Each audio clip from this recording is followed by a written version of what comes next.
इस कहानी की शुरुआत में हमें बताया जाता है कि आज से हजारों सालों पहले जो वेनु नाम के आदमी ने 10 रिंग्स को खोजा था, जो बहुत ही रहस्यमय हथियार थे, क्योंकि उन रिंग्स की वजह से उन्हें देवी शक्ति और अमर रहने का वरदान मिला था। लेकिन उन्होंने रिंग्स का सही इस्तेमाल नहीं किया क्योंकि उन्हें बेपनाह ताकत चाहिए थी। इसीलिए उन्होंने अपनी एक 10 रिंग्स की सेना बनाकर पूरे इतिहास में कई राज्यों और सरकारों को जीत लिया। वेनु अपनी ताकत और पैसों के पीछे हजारों साल भागते रहे, लेकिन एक दिन उन्हें 1996 में अपनी ताकत बढ़ाने का तरीका मिल गया, और वो था तालो गांव की रहस्यमय शक्तियाँ। क्योंकि माना जाता था कि तालो जंगलों में छिपा हुआ एक अदृश्य गांव है, जहाँ के लोग अभी भी देवताओं की युद्ध कला के बारे में जानते हैं, और वहाँ बहुत सारे मिथिकल क्रिएचर भी रहा करते हैं। इसलिए वेनु अपने साथियों के साथ तालो गांव का रास्ता ढूंढने के लिए निकल जाते हैं, लेकिन वो जंगल मायावी था, इसीलिए उनकी गाड़ी खाई से नीचे गिर गई। लेकिन वेनु ने उन रिंग्स की ताकत से खुद को बचा लिया। फिर वो वापस से तालो के रास्ते की तलाश में निकल पड़े, जहां उनकी मुलाकात यिंग ली से हुई, जो तालो की गार्डियन थी। वेनु ने उससे तालो गांव का रास्ता पूछा, लेकिन यिंग ने उसे तालो का रास्ता बताने से मना कर दिया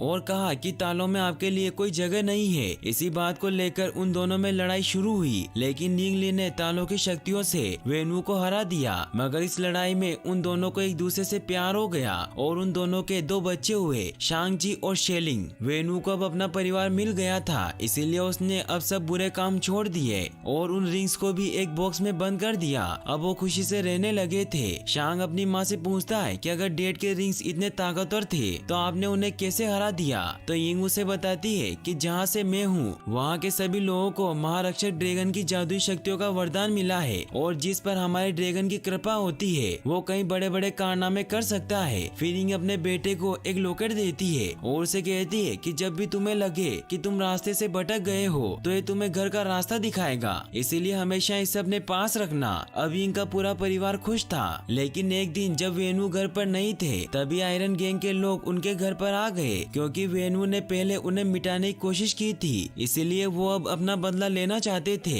ये देखकर यिंग शेलिंग और शांची को अंदर भेज देती है। फिर यिंग आयरन गैंग का सामना करने के लिए तैयार हो जाती है, लेकिन अब यिंग के पास अपनी पावर नहीं थी, क्योंकि उसने वेनु से शादी करने के लिए अपनी सारी शक्तियाँ त्याग दी थी, इसीलिए वो आयरन गैंग का सामना नहीं कर पाती। वेनु जब घर आकर यिंग की लाश देखता है तो अंदर से पूरी तरीके से टूट जाता है, और अब वो वापस उन रिंग्स को पहनकर नरसंहार करना शुरू कर देता है। अब वो शांगची को भी मार्शल आर्ट की ट्रेनिंग देना स्टार्ट कर देता है, और कुछ ही सालों में शांगची मार्शल आर्ट में माहिर हो जाता है। तो वेनु उसे 14 साल की उम्र में आयरन गैंग के लीडर का मर्डर करने के लिए भेजते हैं। वो शांगची को कहते हैं कि हमने तुम्हारी माँ के कातिल को ढूंढ लिया है, इसीलिए उसे खत्म करना तुम्हारा फर्ज भी है और हक भी। इसीलिए जब तुम वापस लौटोगे तो फिर से 10 रिंग्स के सामने दुनिया झुक जाएगी। फिर शांगची अपने मिशन पर निकल जाता है, लेकिन अपने मिशन को पूरा करने के बाद सैन फ्रांसिस्को भाग जाता है, क्योंकि उसे लगता था कि वो ये सब गलत कर रहा है, और वो अपना नाम बदलकर शॉन रख लेता है। फिर हमें प्रेजेंट का सीन दिखाया जाता है, जहाँ शांग सुबह जल्दी उठकर केटी के घर की तरफ निकल जाता है, क्योंकि वो और केटी पिछले 10 सालों से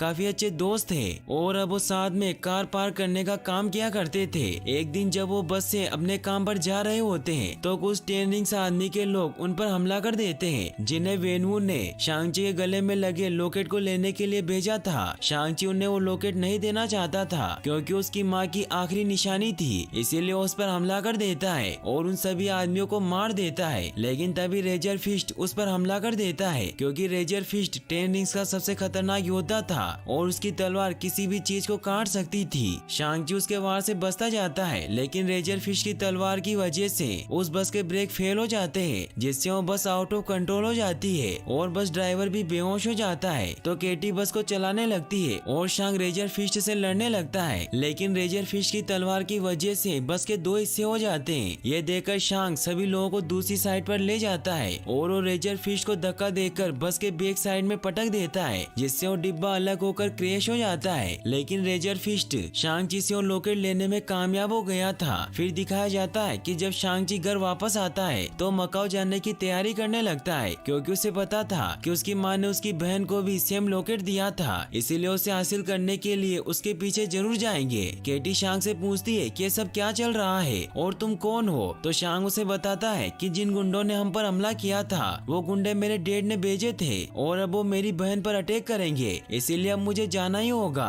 क्योंकि ये मेरी बहन का सवाल सवाल है। केटी उसे कहती है कि मैं भी तुम्हारे साथ चल रही हूँ। फिर वो दोनों प्लेन से मकाओ जाने के लिए निकल जाते हैं, जहाँ रास्ते में शांग केटी को अपनी सारी स्टोरी बताता है, लेकिन उसे झूठ कहता है कि मैंने वो मिशन पूरा नहीं किया। वो दोनों मकाओ पहुँचते हैं, जहाँ वो इलीगल फाइट क्लब में जाते हैं, क्योंकि शेलिंग ने उसे जो पोस्ट कार्ड भेजा था उस पर यही का एड्रेस था। शांग केटी के साथ लिफ्ट से ऊपर जाता है, लेकिन धोखे से शांग से कॉन्ट्रैक्ट साइन करवा लिया जाता है, क्योंकि शांग ने बस में जो फाइट की थी उसका वीडियो वायरल हो गया था, इसीलिए उसे फाइट के लिए तैयार करते हैं, क्योंकि उनकी एक कंपनी डार्क वेब पर लाइव स्ट्रीम करती थी, जिस पर बहुत से लोग बेटिंग लगाते हैं। शांग जी जब फाइट के लिए ग्राउंड में जाता है तो उसका कॉम्पिटिटर और कोई नहीं बल्कि उसकी बहन शेलिंग ही होती है, जो शांग से बहुत गुस्सा थी, क्योंकि वो मिशन पर जाने से पहले उसे ये कहकर गया था कि वो 3 दिन में वापस आ जाएगा, लेकिन वो वापस नहीं लौटा। इस बात से गुस्सा होकर शेलिंग उसे बहुत मारती है, जिससे शांग उस लड़ाई में हार जाता है। फिर मैच खत्म होने के बाद शेलिंग जब शांग से मिलती है तो उसे पूछती है कि तुम मुझसे क्या चाहते हो, तो शांग उसे कहता है कि 10 रिंग्स आर्मी ने सैन फ्रांसिस्को में मुझ पर हमला किया था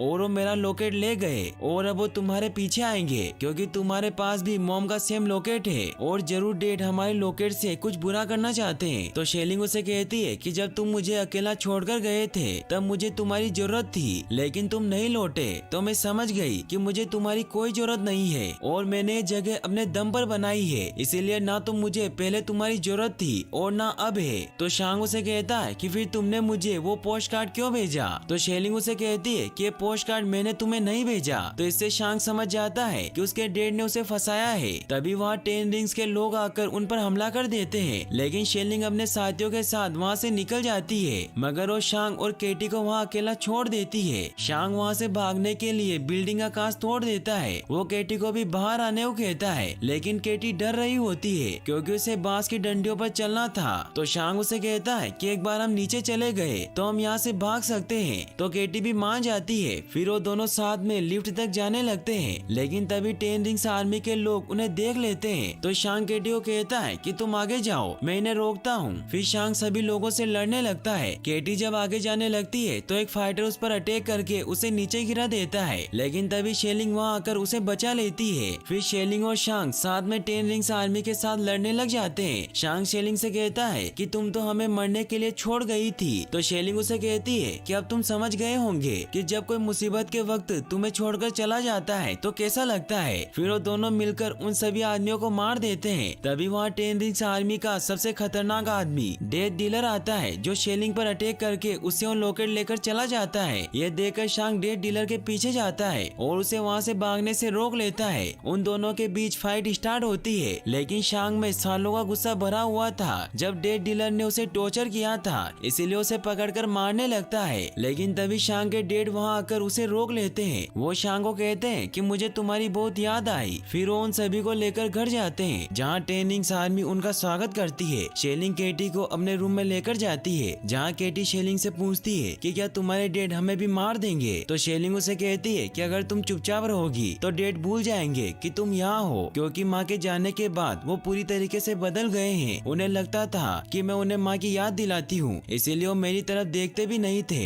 इसीलिए मैंने अकेले ही मार्शल आर्ट की ट्रेनिंग करना शुरू की, क्योंकि मुझे लड़कों के साथ ट्रेनिंग अलाउ नहीं थी। इसीलिए मैंने उन्हें दूर से ही ट्रेनिंग लेते देखा और सब कुछ उनसे बेहतर सीखा। तो केटी उससे पूछती है कि तुमने घर कब छोड़ा। तो उसे बताती है कि 16 की उम्र में मैं यहाँ से भाग गई थी, जब मुझे लगा कि अब मेरा भाई कभी वापस नहीं आएगा। फिर वो सभी साथ में डिनर करते हैं। शांग अपने डेड से पूछता है कि आपने मुझे ढूंढा कैसे। तो वेनू से कहते हैं कि मेरी तुम दोनों पर कब से नजर थी, इसीलिए अब वक्त आ गया है कि तुम अपने पिता के साथ खड़े हो जाओ। तो शांग उन्हें कहता है कि ये कभी नहीं होगा। तो वेनू उन्हें एक रूम में लेकर जाते हैं, जहाँ उन्हें कहते हैं कि जब तुम दोनों घर से भाग गए तो मुझे तुम्हारी माँ की याद और ज्यादा सताने लगी थी, इसलिए मैं उसके गाँव तालों के बारे में और ज्यादा पढ़ने लगा, जिससे मुझे पता चला कि वहाँ पहाड़ों की गहराई में एक दरवाजा है जिसके पीछे तुम्हारी माँ को तालों के लोगों ने कैद कर रखा है। तो शांग और शेलिन को उनकी बातों पर यकीन नहीं होता। तो वेनू ने कहते हैं कि पहले मुझे भी यकीन नहीं था, लेकिन जब मैंने एक दिन अपने काम में डूबा हुआ इस रूम में बैठा था तब मुझे तुम्हारी माँ की आवाज सुनाई दी, जैसे कि वो बिल्कुल यहीं मौजूद हो। उसने कहा कि उसे मेरी मदद चाहिए। तो शांग उन्हें कहता है कि माँ के गाँव वाले ऐसा क्यों करेंगे। तो वेनू ने बताते हैं कि जब हमें प्यार हुआ तो तुम्हारी माँ चाहती थी कि हम तालों में साथ रहें, इसीलिए उसने अपने बुजुर्गों से इजाजत मांगी पर उन्होंने मना कर दिया। उन्होंने कहा कि मैं इस लायक नहीं हूँ। इससे अब वेनवू को लगता है कि यिंग आज भी जिंदा है, लेकिन तालों के लोगों ने उसे कैद कर रखा है। तो शांग अपने डैड को समझाता है कि मोम अब जा चुकी है। तो वेनवू ने हॉल में लेकर जाते हैं जहाँ उनकी मोम के दिए हुए लॉकेट को जैसे ही ड्रैगन की आंखों में लगाते हैं तो उसमें से बहुत सारा पानी निकलकर अचानक से फ्रीज हो जाता है। और जब वो पानी जैसे ही नीचे गिरता है तो उसमें से एक रास्ता बनने लगता है। तो वेनवू ने बताते हैं कि तालों का रास्ता एक भूल भुलैया है, लेकिन जंगल के बीच एक सीधा रास्ता भी है जो साल में सिर्फ एक बार एकादशी के दिन खुलता है। लेकिन उसके लिए पता होना चाहिए कि रास्ता कब और कहाँ खुलेगा, और अब मुझे दोनों पता है। फिर वो अपनी पूरी 10 रिंग्स आर्मी को कहते हैं कि आज से 3 दिन बाद हम मेरी वाइफ को उसकी केस से आजाद करवा कर घर वापस लाएंगे। फिर वो शांग को कहते हैं कि मैं इसलिए तुम्हें यहाँ लाया हूँ ताकि तुम तुम्हारी माँ को घर लाने में मदद कर सको। तो शेलिंग उन्हें कहती है कि अगर गाँव वालों ने आपको रोकने की कोशिश की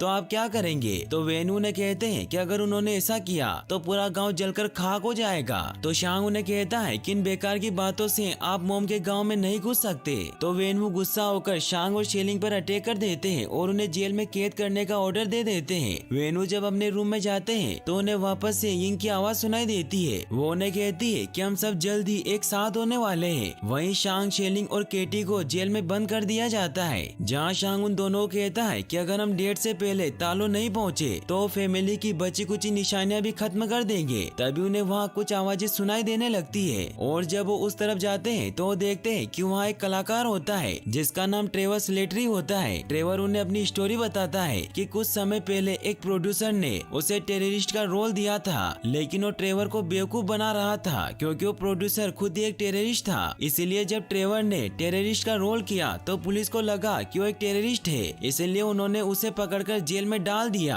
और उसके बाद वेनू ने उसे वहाँ से छुड़वाया ताकि वो उसे मार सके। लेकिन जब ट्रेवर ने उनके सामने परफॉर्म किया तो उनका दिल पिघल गया, और जब से ही ट्रेवर उनके लिए हर हफ्ते शो करता है तभी वहाँ एक मिथिकल क्रिएचर आ जाता है जिसे देखकर केटी और शांग काफी डर जाते हैं क्योंकि उसका सिर नहीं होता। तो ट्रेवर उन्हें बताता है कि मोरिस है और ये मुझसे बातें कर सकता है। फिर ट्रेवर उन्हें कहता है कि मोरिस कह रहा है कि तुम्हें जानता है क्योंकि तुम्हारी मोम के साथ तालों में बड़ा हुआ था, लेकिन तुम्हारे पिता ने मायावी जंगल में रास्ता ढूंढते वक्त इसे वहाँ से चुरा लिया था और अब ये चाहता है कि तुम इसे घर ले जाओ। तो शांग उन्हें कहता है कि अगर मेरे बस में होता तो मैं इसे वापस जरूर लेकर जाता, लेकिन मेरे डेट के हिसाब से वो रास्ता सिर्फ साल में एक ही बार खुलता है। तो ट्रेवर कहता है कि मोरिस कह रहा है कि यह तुम्हें अभी भी वहाँ लेकर जा सकता है और तुम उस भूल भुलैया को पार कर सकते हो, लेकिन यह बहुत खतरनाक है क्योंकि आज तक इसे कोई जीते जी पार नहीं कर पाया। तो केटी उसे कहती है कि हम यहाँ से कैसे निकलेंगे। तभी शेलिंग वहाँ सुरंग का रास्ता ढूंढ लेती है और वो शांग को बताती है कि डैड ने पूरे कॉम्प्लेक्स के नीचे एक सुरंग बनवाई है और पिछली बार में वहीं से भागी थी। फिर वो सभी वहाँ से सीधे गैराज तक जाते हैं जहाँ से वो रेजर फिश की गाड़ी लेकर निकल जाते हैं, लेकिन गार्ड को इस बारे में पता चल जाता है, इसीलिए वो वहाँ उन्हें रोकने के लिए आ जाते हैं। तो दूसरे रास्ते से वहाँ से भागने लगते हैं, लेकिन वो रास्ता सिर्फ फिंगरप्रिंट से ही खुलता था। इसीलिए जब 10 रिंग्स आर्मी के लोग उन्हें रोकने की कोशिश करते हैं तो वो एक एक करके सभी को मारने लगते हैं और एक आदमी की मदद से उस डोर को खोल लेते हैं, जिससे वो सेफली वहाँ से निकल जाते हैं। सुबह होते होते वो उस जंगल तक पहुँचते हैं। मोरिस उन्हें रास्ता बताता जाता है जिससे वो उस मायावी जंगल से बचते हुए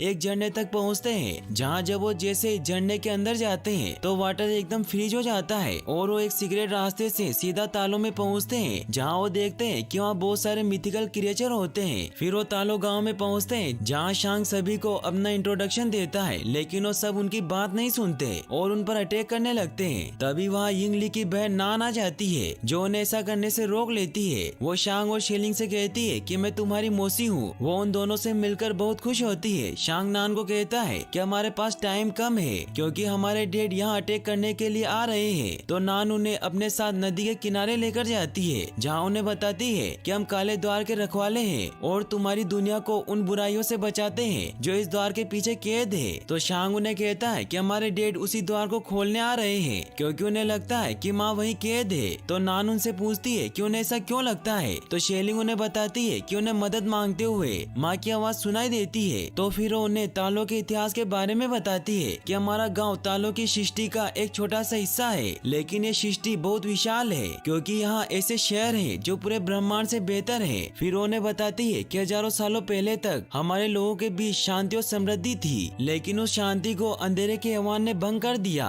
क्योंकि वो अपने साथ पूरी आत्मा भक्षक की फौज लाया था। उसके रास्ते में जो भी इंसान आता उसकी फौज उसे निगल जाती और हर आत्मा के साथ उसकी शक्ति बढ़ती जाती, जिससे उसने हमारी दुनिया को खत्म कर दिया। फिर वो तुम्हारी दुनिया का विनाश करने के लिए आगे बढ़ा। तब तुम्हारी दुनिया को नष्ट होने से बचाने के लिए हमारे तालों के नेताओं ने अपने सबसे शूरवीर सिपाहियों को भेजा, लेकिन हमारे पूर्वज उन काली शक्तियों के सामने नहीं टिक पाए। फिर एक दिन महारक्षक ड्रैगन ने हमारी मदद की और हमारी हार को जीत में बदल दिया। उन्होंने हमारे साथ मिलकर उस अंधेरे के हैवान और आत्मा भक्षकों की फौज को इस काले द्वार के पीछे बंद कर दिया, और हमारे महारक्षक की जादुई शक्तियों के वरदान से हम तालों के लोगों ने आज तक इस काले द्वार की रक्षा की है और करते रहेंगे। फिर उन्हें ये भी बताती है कि तुम्हारे पिता अकेले नहीं है जो इस द्वार को खोलना चाहते हैं, क्योंकि सदियों से काफी लोगों ने इस द्वार को खोलने की कोशिश की मगर वो नाकामयाब रहे। लेकिन उन सब में एक बात कॉमन थी कि उन सभी को ऐसी आवाज सुनाई देती थी जो उन्हें हर ख्वाहिश को पूरा करने का ख्वाब दिखाती थी। फिर उन्हें ये भी बताती है कि आत्मा भक्षक जानते हैं कि वो 10 रिंग्स की ताकत से आजाद हो सकते हैं, इसीलिए वो तुम्हारे पिता को तुम्हारी माँ की आवाज में पुकार रहे हैं। फिर नान, शांग और शेलिंग को अपने पूर्वजों के रूम में लेकर जाती है, जहाँ उन्हें बताती है कि तुम्हारी माँ जानती थी कि तुम यहाँ जरूर आओगे, इसीलिए उसने मुझे पहले ही बता दिया था कि मुझे क्या तैयारी करनी है। फिर वो उन दोनों को उनके सूट देती है और उन्हें कहती है कि अपनी माँ को खोने के बाद हर बच्चा दुनिया में खुद को अकेला पाता है, लेकिन तुम अकेले नहीं हो, तुम हमारे इस परिवार की संतान हो और यहाँ तुम्हारा स्वागत है। फिर वो सब प्रैक्टिस करने लगते हैं। केटी भी तीर चलाना सीखने लगती है। वहीं शांग अपनी मौसी के पास जाता है और उनसे पूछता है कि मेरी माँ ने डैड को कैसे हराया था, तो फिर वो उसे वो टेक्निक सिखाने लगती है। वहीं वेनु अपने आदमियों से कहता है कि सुबह होते ही हम तालों के लिए रवाना होंगे, क्योंकि सुबह होते ही तालों का रास्ता खुलेगा। वहीं शांग काफी परेशान होता है, उसे पास्ट की बातें याद आ रही होती है जब आयरन गैंग के लोगों ने उसकी माँ को मार दिया था। इन सब से शांग काफी उदास हो जाता है। तभी केटी वहाँ आ जाती है तो शांग उसे कहता है कि मैंने तुम्हें झूठ कहा था कि मैं अपनी माँ के कातिलों को नहीं मार पाया, क्योंकि मैंने सोचा था कि अगर मैं अपना नाम और पहचान बदल लूंगा तो शायद मैं वो भूल जाऊंगा जो हुआ था। लेकिन अगर आज मॉम जिंदा होती तो वो मुझसे नफरत करती। तो केटी उसे कहती है कि इसमें तुम्हारी कोई गलती नहीं है, तुम्हारे डैड ने तुम्हें 7 साल की उम्र में किलर बनाना शुरू कर दिया था। तो शांग उसे कहता है कि मॉम की मौत के जिम्मेदार डैड है और अब वो उनका घर बर्बाद करने आ रहे हैं, इसीलिए अब मैं उन्हें खत्म कर दूंगा, क्योंकि यही उन्होंने मुझे सिखाया है। इसीलिए शांग काफी सैड हुआ वहाँ से चला जाता है। फिर अगली सुबह सभी युद्ध के लिए तैयार हो जाते हैं और वेनु भी अपनी पूरी आर्मी के साथ वहाँ आ जाता है। वेनु शांग को कहते हैं कि तुम उन्हीं की मदद करने आ गए जिन्होंने तुम्हारी माँ को कैद किया है। तो नानू से कहती है कि वो वहाँ नहीं है, वो एक हैवान है जो तुम्हें गुमराह करके सबका सर्वनाश करना चाहता है। तो वेनु उनकी बात नहीं सुनता और उन पर अटैक करने लगता है और उन सभी के बीच फाइट स्टार्ट होती है। वेनु उस द्वार को खोलने के लिए आगे बढ़ता है तो शांग उन्हें रोकने जाता है। तो वेनु से कहते हैं कि तुम मुझसे अकेले लड़ने की बेवकूफी करोगे। तो शांग उन्हें कहता है कि मैं आपसे नहीं डरता। फिर वो उस पर अटैक कर देते हैं और उसे कहते हैं कि तुम तो पूरी जिंदगी मुझसे डरकर भागते रहे, तुम वही थे जब वो तुम्हारी माँ को मारने आए, लेकिन तुमने कुछ नहीं किया। तो शांग उन्हें कहता है कि माँ के बाद हमें आपकी जरूरत थी, लेकिन आपने हमें छोड़कर उन रिंग्स को चुना। ये कहकर उन्हें मारने लगता है। फिर शांग उन्हें कहता है कि आप लाख चाहे कि माँ आपके पास वापस आ जाए, लेकिन क्या वो आप जैसे इंसान के पास वापस आना चाहेगी। तो इससे गुस्सा होकर वेनु पर सारी रिंग से अटैक कर देते हैं, जिससे शांग दूर पानी के अंदर चला जाता है। फिर वेनु उस द्वार की तरफ बढ़ते हैं, क्योंकि अभी भी उन्हें यिंग की मदद मांगती हुई आवाजें सुनाई दे रही थी। वो उस द्वार को तोड़ने के लिए रिंग से अटैक करने लगते हैं, जिससे उस द्वार में से आत्मा भक्षक बाहर निकलने लगते हैं। शेलिंग सभी को कहती है कि अगर हम साथ मिलकर नहीं लड़े तो सबके सब मारे जाएंगे, क्योंकि तुम्हारे हथियार उनके सामने बेकार हैं। तो रेजर फिस्ट उन्हें कहता है कि हमें तुम्हारी मदद नहीं चाहिए, हम 10 रिंग्स हैं। तभी आत्मा भक्षक डेड डीलर की आत्मा को निकालकर उसे मार देता है। 10 रिंग्स के लोग उसे बचाने की बहुत कोशिश करते हैं, लेकिन उनके हथियारों का उस पर कुछ असर नहीं होता।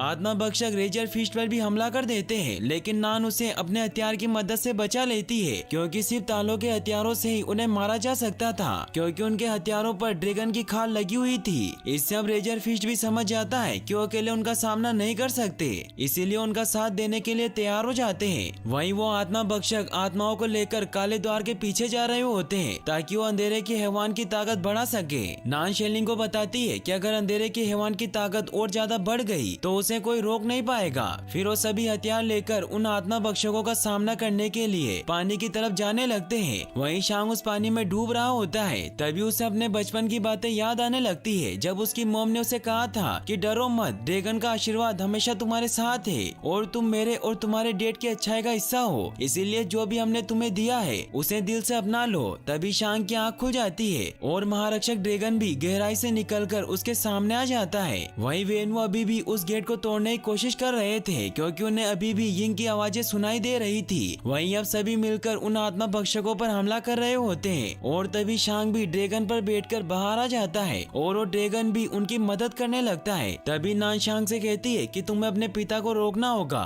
तो शांग अपने डेट के पास जाकर उन पर अटैक कर देता है। वो उन्हें समझाता है कि माँ वहाँ नहीं है, लेकिन वेनु उसकी बात नहीं सुनते और उन दोनों में फाइट होने लगती है। शांग अपनी माँ की बचपन में सिखाई हुई स्किल का यूज करता है, जिससे वो 5 रिंग्स को अपनी तरफ कर लेता है और वो वापस फाइट करने लगते हैं। वेनु अपनी 5 रिंग से शांग पर अटैक कर देते हैं, लेकिन शांग ची भी खुद को रिंग की मदद से बचा लेता है और अब वो सारी रिंग्स को अपने वश में कर लेता है। लेकिन वो अपने डेट पर उन रिंग से अटैक नहीं करता और उन्हें नीचे फेंक देता है। वेनु से कहते हैं कि मुझे उसे बचाना ही होगा, क्योंकि वो मुझे पुकार रही है। तो शांग उन्हें कहता है कि काश ये सच होता। तभी अंधेरे का हैवान बाहर आ जाता है और वो वेनु और शांग के ऊपर अटैक करने लगता है, लेकिन वेनु उन रिंग्स की मदद से शांग को बचा लेते हैं। लेकिन वो ड्रैगन वेनु को पकड़ लेता है और वो उनकी सोल को खींचने लगता है। अब वेनु भी समझ गए थे कि वो गलत था, इसीलिए अपनी रिंग्स को शांग को दे देता है और उस ड्रैगन के हाथों मारे जाते हैं। तभी वो हैवान शांग पर अटैक करने लगता है, लेकिन तभी शेलिंग ड्रैगन पर बैठकर अंधेरे के हैवान पर अटैक कर देती है, जिससे वो हैवान इंजर्ड हो जाता है। क्योंकि अभी उसकी शक्तियाँ कम थी, इसीलिए वो और लोगों की सोल खींचने के लिए गांव की तरफ बढ़ने लगता है। यह देखकर शांग उस काले द्वार को पत्थरों की मदद से बंद कर देता है और ड्रैगन पर बैठकर गांव की तरफ बढ़ने लगता है, ताकि वो उस हैवान को रोक सके।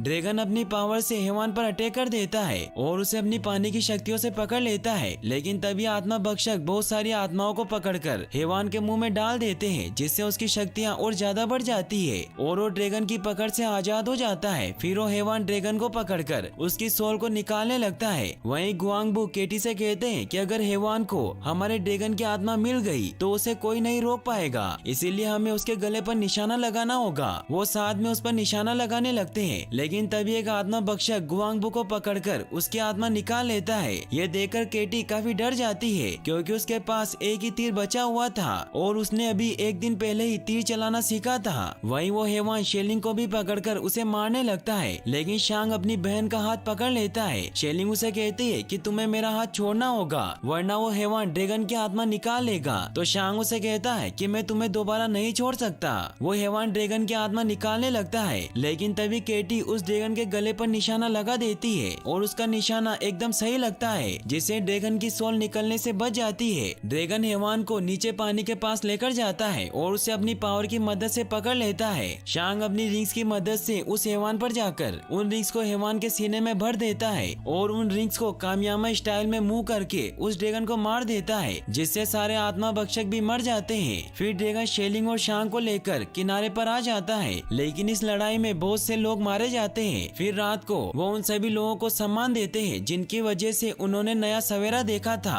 और अब वो ड्रैगन वापस आसमान में लौट जाता है, क्योंकि अब अंधेरे के हैवान का अंत हो चुका था। फिर हमें दिखाया जाता है कि शांग और केटी वापस सैन फ्रांसिस्को जाकर अपनी ये स्टोरी अपने दोस्तों को सुना रहे होते हैं, लेकिन उन्हें उनकी बातों पर यकीन नहीं होता और उनसे पूछते हैं कि अगर ये सच है तो तुम्हारी बहन कहाँ गई। तो शांग उन्हें कहता है कि वो तो घर गई है मेरे डेट के गैर कानूनी धंधे बंद करवाने के लिए, लेकिन उन्हें उनकी बातों पर यकीन नहीं होता। तभी वहाँ वोंग उन्हें लेने के लिए आ जाते हैं। वोंग शांग से पूछता है कि क्या तुम्हारे पास अभी भी वो रिंग्स हैं? तो रिप्लाई में शांग उन्हें कहता है कि अभी भी मेरे पास वो रिंग्स हैं। फिर शांग और केटी वोंग के साथ वहाँ से चले जाते हैं। यह देखकर वहाँ सभी शॉक्ड हो जाते हैं और यहीं पर ये मूवी एंड हो जाती है। फिर हमें इस मूवी के पोस्ट क्रेडिट सीन को दिखाया जाता है, जहाँ वोंग उन 10 रिंग्स की टेक्नोलॉजी को समझने की कोशिश कर रहे होते हैं, लेकिन उन्हें कुछ समझ नहीं आता। वहाँ ब्रूस और कैप्टन मार्वल भी मौजूद होती है, जिन्हें भी लगता है कि ये रिंग्स ना तो चितोरी है और ना ही वाइब्रेनियम, इससे उन्हें भी कुछ समझ नहीं आता। तो वोंग शांग को कहते हैं कि जब तुमने इन रिंग्स को यूज किया तो कामर ताज तक इसका असर हुआ था और ये रिंग्स अब किसी को मैसेज भेज रही है। इसका मतलब ये है कि अब कुछ भी खतरा आ सकता है, इसीलिए अब तुम्हें संभल कर रहना होगा और अब तुम वापस नहीं जा सकते। फिर हमें इस मूवी के एंड क्रेडिट सीन को दिखाया जाता है, जहाँ शेलिंग अब 10 रिंग्स आर्मी की लीडर बन गई होती है और अब वो